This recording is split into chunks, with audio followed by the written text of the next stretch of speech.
Dans ce laboratoire, on cherche des alternatives pour remplacer les protéines animales par des protéines végétales, ce qui n'est pas si simple.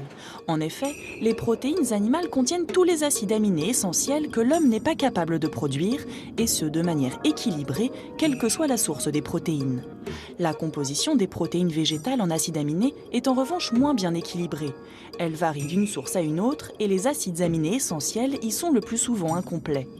Pour contourner ce problème, les chercheurs ont donc développé un nouvel aliment. Les nouveaux aliments qu'on teste avec les rats aujourd'hui sont en fait des pâtes alimentaires. Ce sont des pâtes comme on trouve dans nos cuisines, dans lesquelles nous avons inclus un nouvel ingrédient qui est une légumineuse. Et les protéines qui sont dans la farine de légumineuse vont permettre de compléter les protéines qui sont dans la farine de blé. Et donc on va avoir un aliment qui va correspondre tout à fait aux besoins de l'homme. Grâce à cette combinaison de pâtes et de légumineuses dont les protéines sont complémentaires, tous les acides aminés essentiels pour l'homme sont réunis dans une seule et même source. Après la théorie, place à la pratique. Une centaine de rats ont été nourris pendant 6 semaines avec ces pâtes de légumineuses. On va prendre celui-ci, le numéro 6. Les chercheurs ont ensuite étudié l'impact de la consommation de ce nouvel aliment sur leur organisme. On va commencer par peser les rats. Donc celui-là, il fait 620 grammes. Et ensuite, on va mesurer leur composition corporelle dans cette machine, tout simplement. Et cette machine va nous permettre de mesurer la composition en masse grasse et la composition en masse maigre. Et c'est dans la masse maigre que les protéines alimentaires vont être assimilées. Si les protéines sont de bonne qualité, la masse maigre va augmenter.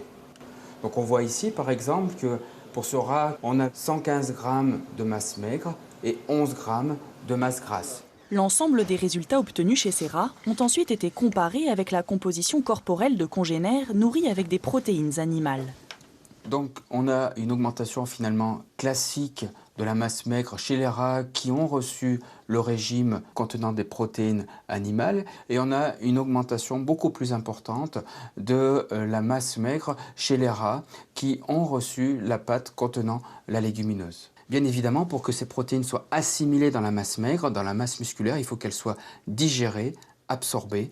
Le fait d'avoir mis des légumineuses dans ces pâtes alimentaires fait qu'on a amélioré la digestibilité des protéines de cet aliment. Et les avantages ne s'arrêtent pas là. Ces sources de protéines végétales, non seulement sont bien équilibrées en acides aminés, mais en plus vont apporter des fibres, des glucides qui sont intéressants pour la santé, et bien également des micronutriments, des microconstituants, comme des vitamines, des minéraux ou encore des polyphénols qui sont plutôt bons pour la santé.